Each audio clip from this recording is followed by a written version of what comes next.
Welcome to this episode of the You Two Scare Me podcast. We're your hosts. I'm Andy. And I'm Felice, and we are recording together in Key West, Florida. So, how are you? What's been going on? Felice, I am perpetually exhausted. I'm like in that wash, rinse, repeat cycle, Yes. like a endless Groundhog Day loop kind of thing. Mm-hmm. It's just having a job, having two little kids with their own activities, attempting to have some sort of social life and married life, Mm-hmm. and the household things, and this amazing podcast. That's the best part. I mean, it is. I mean, the kids are great too. They are We love all them. so great. Yes. But it is just like a lot. It's a lot. Really firmly think that you can't do everything 100%. Yeah. And whoever said you could was a big fat liar. Yeah. You only have 100% to give. And so some things have to, you got to have some wiggle room. Yep.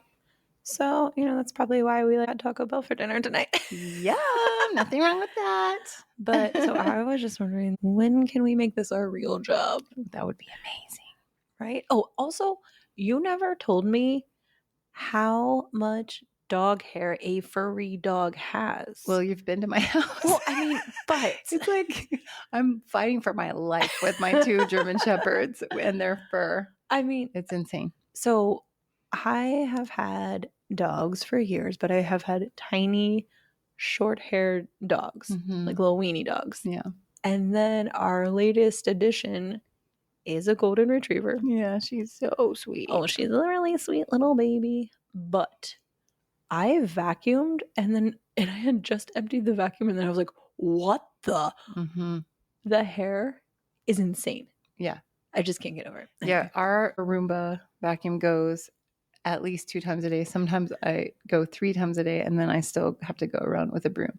And it's still so much fur. It's just so crazy. Anyway, so much fur. I knew it was going to be more, but I didn't know how much more. Yeah. It's crazy. Anyway. Yep. It's crazy. I have to tell you something else. What? So I read this today, and it was kind of like a dagger to my heart, but also I just have to share it with you. So, fun fact, leggings are dead. Oh, dear. As we're both wearing leggings. Yeah, it's this whole thing that Gen Z has put the big X on leggings, and so sales have fallen dramatically. Oh, really? Yeah, they're down to like only 30% of consumers will buy leggings. Are they buying the wide leg ones? No. It's so we're back to hard pants. They are wearing to the gym or to exercise or what whatever. Are they wearing? Sweatpants, big baggy sweatpants, because they said that, according to this article I read, that leggings give body dysmorphia. Oh. And make people hate their bodies when they shouldn't. Mm. And things like that. Meanwhile, I'm over here when I put leggings in, I feel like it sucks me in. Yeah. So I just comfy too. Yeah. So I just had to share that with you because it made me feel like an old lady. Well, the cool thing about being an old lady in your 40s is you don't have to care what the 20-year-olds are doing. It's just so funny though. Because, one day you're going along, living your life, you're being like super cool. You're like, oh, I'm young, I'm hip, blah, blah, blah, and all this. And then the next day, you're all of a sudden this elder millennial. And that's a bummer. Bummer. And so, and then you don't know what's cool and hip anymore. Yeah. Well, I don't know. I always think because of the internet and because of social media and everything, we know what those other generations are thinking about us. I just kind of sometimes think when we were that age, we were not thinking about what the old people were wearing, doing. I didn't care at all. You know what I mean? No. Or, you know what I mean? Yeah. Let them do their baggy sweatpants to the gym, and we'll still wear our leggings, and it'll be fine. Who cares? I don't go to the gym, so I just wear my leggings for lounging, so it's fine. Lounge leggings. Lounging, yes. So that will not affect my life in the slightest. You know what should affect your life? What? The You Two Scare Me podcast. Yes, I would love it. Yes. I feel like we're getting more and more listeners every week. So I think so too. yeah, it's nice. We're getting a lot of nice support. So We it's sure amazing. are. I just got a picture today from shout out Ian, who is one of our friends from back home in Pennsylvania. And Oh, he sent me a picture of the back of his vehicle and our sticker on the back. oh, yay. And Oh, he was like, that's found the nice. perfect spot. And so it's so funny because he's also a big Star Wars nerd. Uh-huh. And so he has the Death Star big sticker on the Oh, back. cool. And Yeah. he put our sticker right where the, you know, the little The little eye circle is on looking it. Yeah. Oh, that's cool. Yeah. Oh, I love that. So Very thanks, cool. Ian, for Thank representing and listening. Yeah, that's awesome.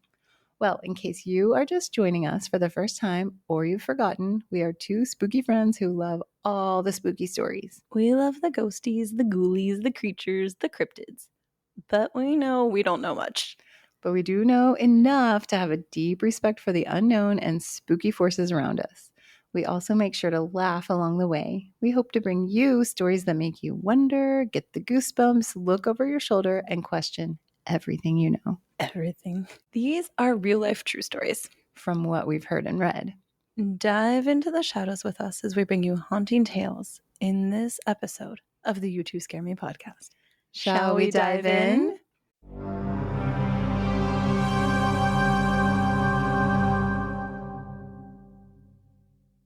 Tonight, we're diving deep into the misty forests of Pennsylvania, where legend says you might hear the sound of weeping, a strange, pitiful sobbing that doesn't come from a person, but from one of the most unusual cryptids in North American tales. A cryptid story. Woohoo! I love the cryptids. They're fun. Yeah. It's not Bigfoot. It's not a lake monster. It's not even La Llorona. No, tonight's cryptid is something much stranger and sadder. This is the story of the Squonk. Oh, the Squonk. Have you ever heard of the Squonk? No. Awesome. Okay.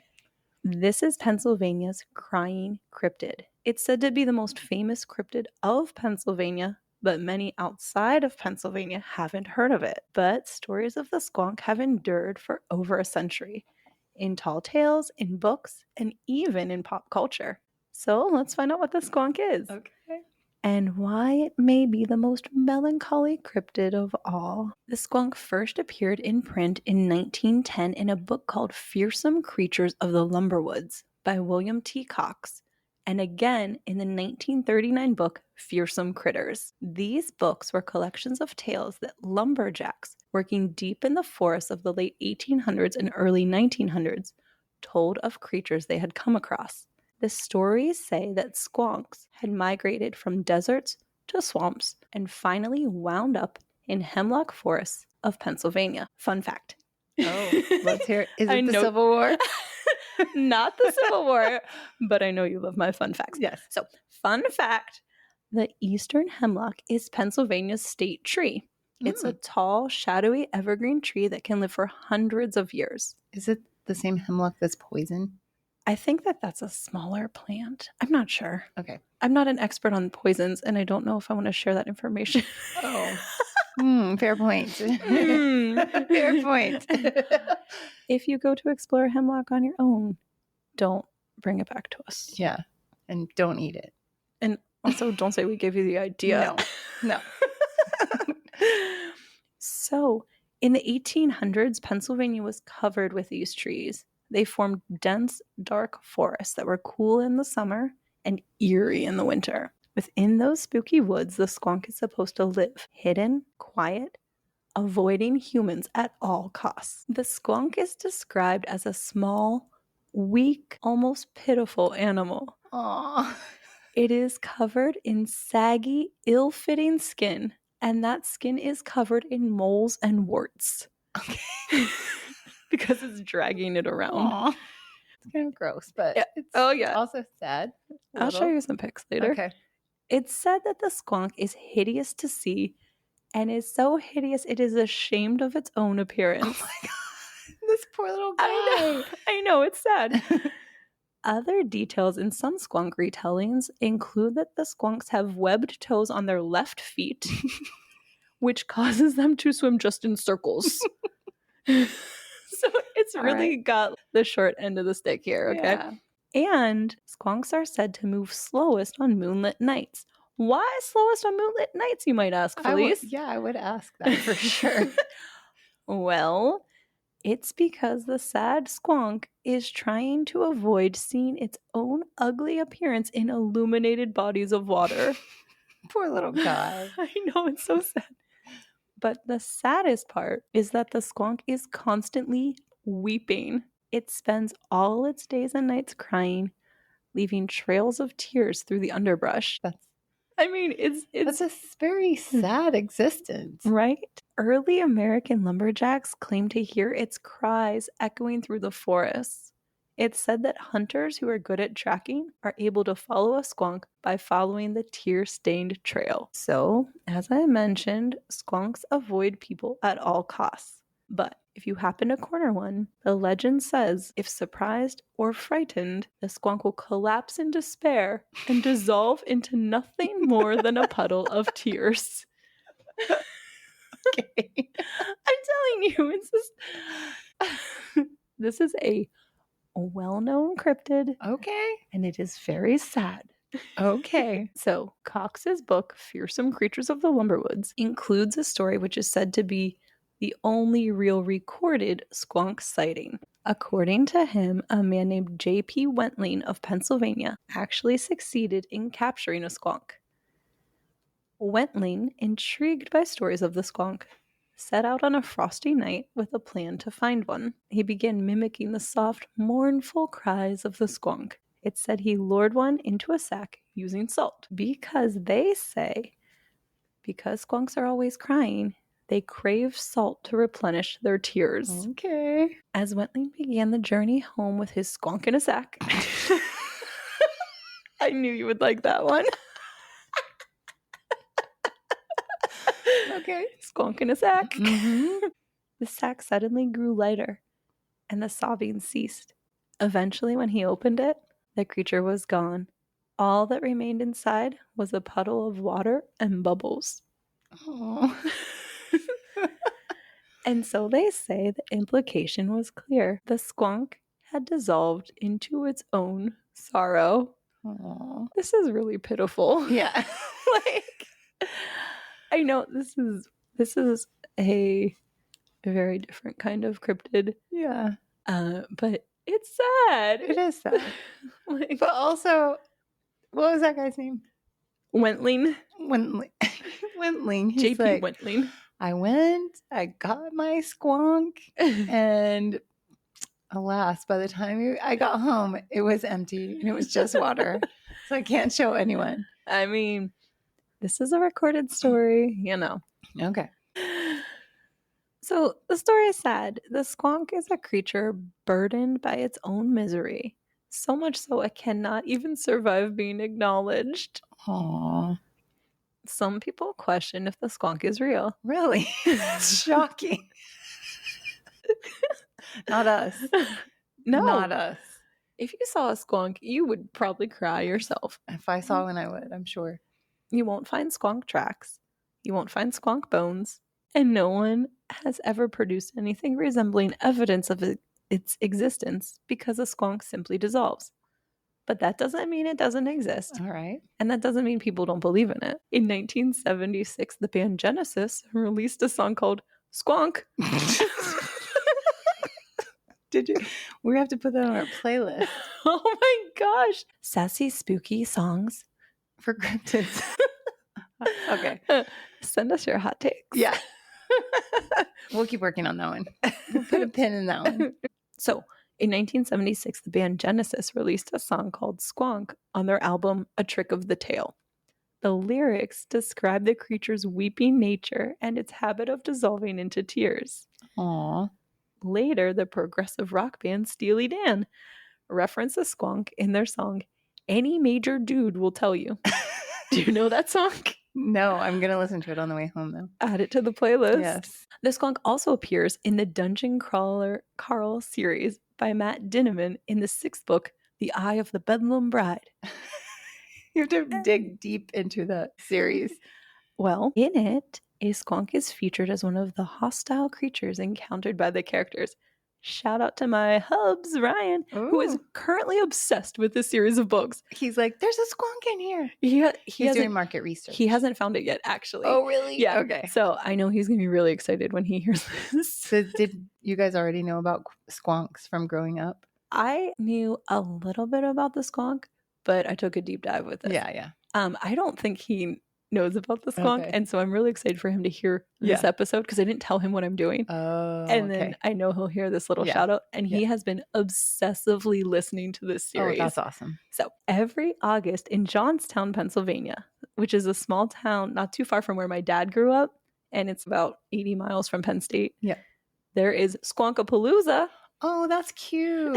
It's a cryptid festival celebrating the squonk and other cryptids from Appalachia and elsewhere. Oh, that's kind of fun. And so, unfortunately, we missed it. But next year, it is on August 1st. Oh, which is my birthday. Very special day. Yeah. So if you are, looking for the perfect gift, perhaps we go to Squonkapalooza. I found the perfect gift. I got us tickets to Squonkapalooza.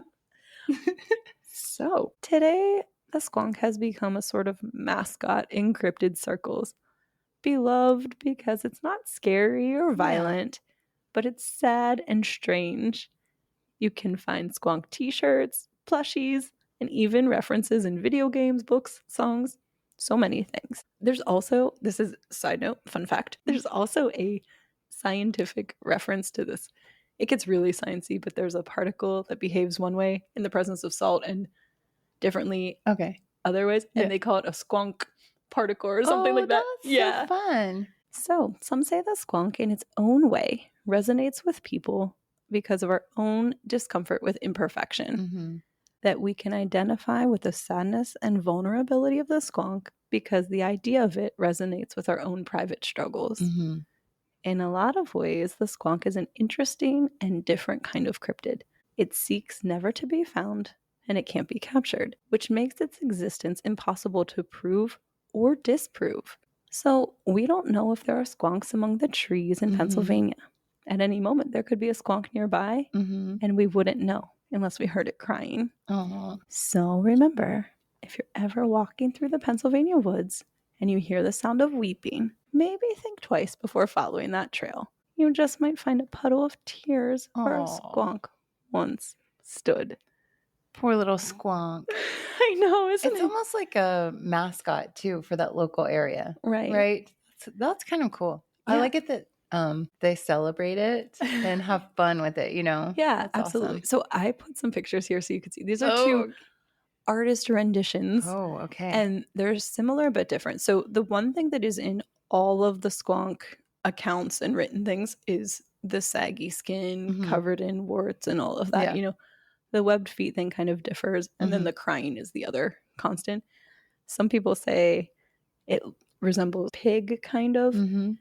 And others give it a more like humanoid, disfigured kind of thing. So I'm imagining like a blobfish. Okay. That's what I'm imagining. Ready? Here. Oh, these are the two. He looks like a saggy, slimy, hunched over grandpa frog. Right? I know. Kind of like Dobby the house elf, but really old and wrinkly. Flappy. Yeah, but look at that one. Oh, he looks like a tick. It looks like a tick. His face is cute, though. Well, okay. I don't know. We'll put it on the website. Don't worry. Yeah, you can check out. And there's plenty of squonk stuff out there for you. Okay. We'll have to dig a little deeper. What do you think? You believe in the squonk? Well, I don't have any reason not to. Thank you. Yeah. That's right. So, well, I haven't personally experienced one, but you never know what's out there. Well, if you're in the woods and you hear crying. Well, also, if you're in the woods. Don't acknowledge it. And you hear anything, don't acknowledge it.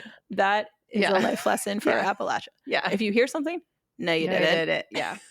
Oh my gosh. So that's a nice one. I like that one. It's not scary. No. And I love a good cryptid, but I felt like we needed, I don't know, I feel like my last story was pretty scary. Yeah. And we've had a lot of scary ones recently. Deep ones. Yeah. Okay. Well, it is time for Somebody Told Me. Woohoo.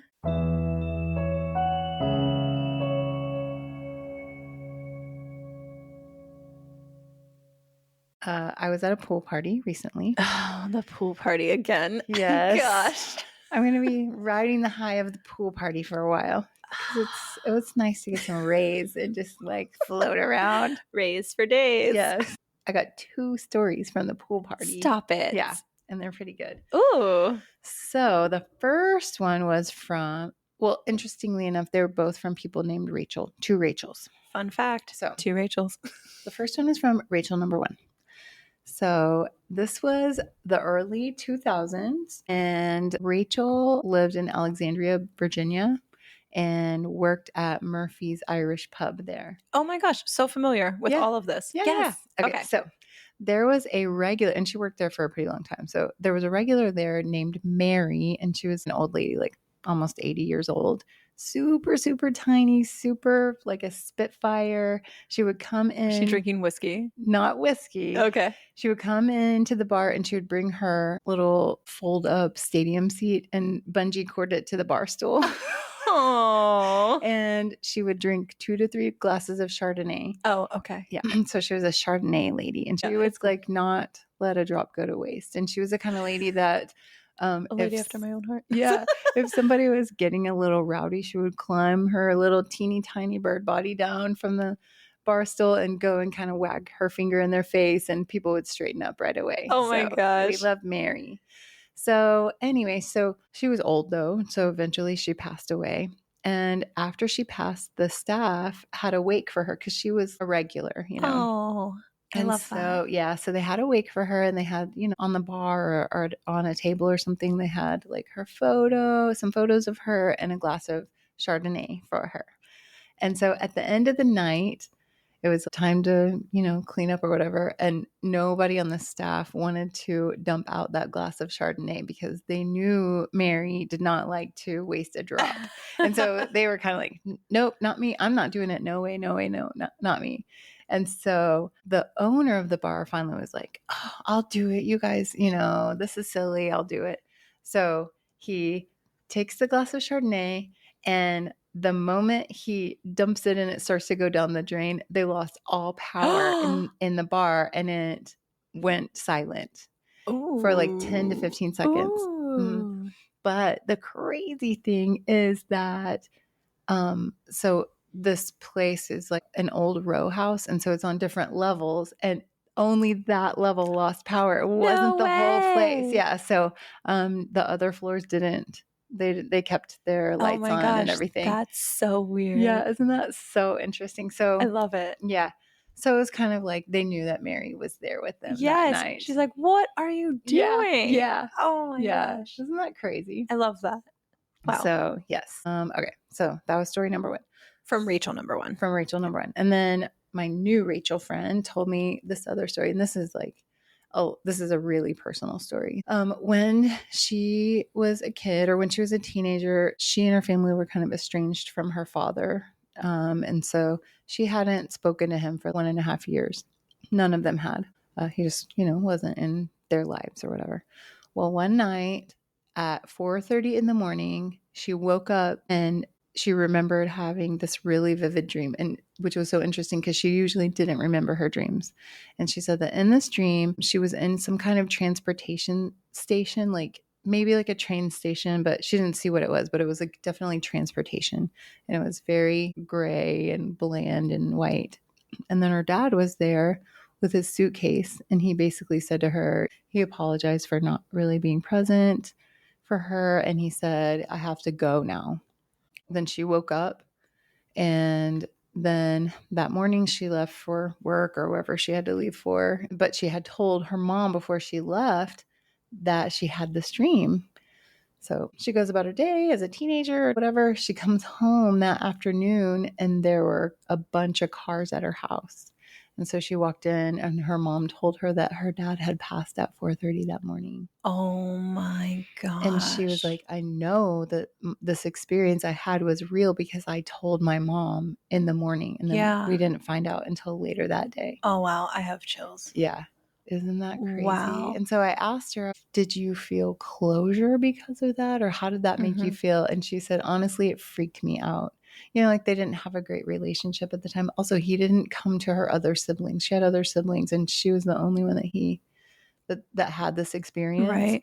She said that for a long time she couldn't sleep, or she would wake up at that time of Oh, the wow. morning. And so I think it like kind of messed with her for a while, you know. Yeah. But, I'm guessing that he was just coming to find some peace with her. It's interesting because I have heard very similar stories to this, where people, obviously, like loved ones come to say goodbye.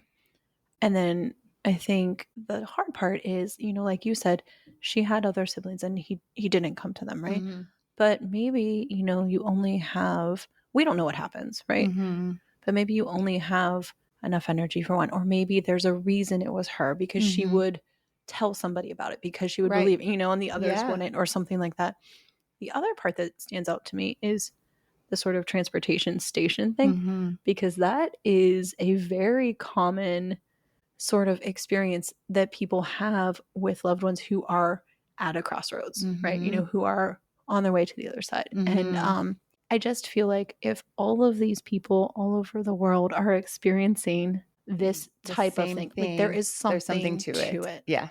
Yeah. Wow. I agree. Yeah. Rachel, that is amazing. Yeah. Thank you for sharing that. And I know that, that was hard for you, but I think that is such an incredible experience. And also, in whatever sort of way, despite what may have happened, I think that, he was showing you whatever way he could that he loved you. Yeah. And, did feel regret or remorse or whatever, for the he way. had to make some kind of amends. Yeah. Yeah. Wow. Yeah. So, Oh. so those are our somebody told me stories. Wow. Yeah. I loved that. It's also so interesting how when we go out into the world, people now have things to tell us everywhere we go. I think it's so cool and interesting.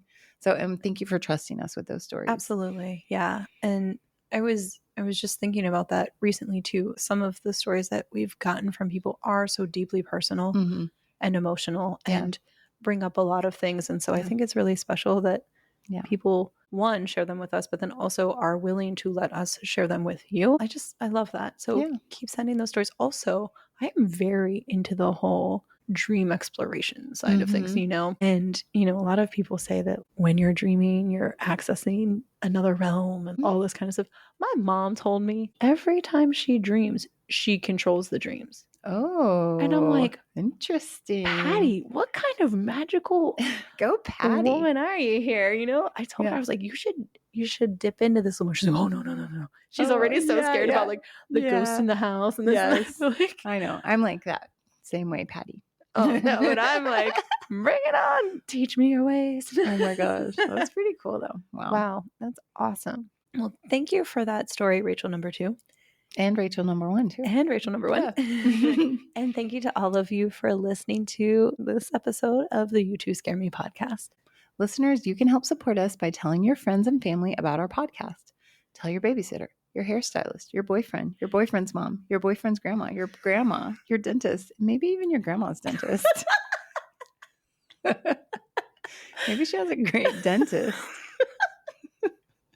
Every time I think of dentists, and this is the most random thing, I always think about this story.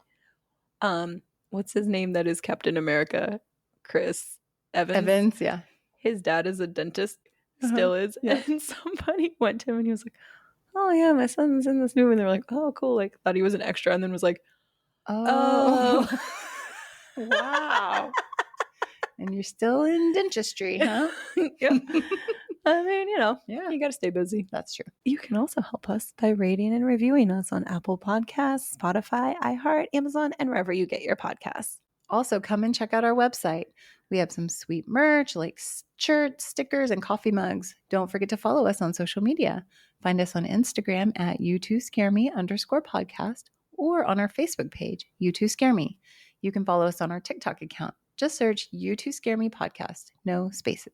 TikTok is on fire. Remember to send us your own spooky, strange, or unusual stories, your dream stories, your cryptid stories. Ooh, fingers crossed for cryptids. Yeah.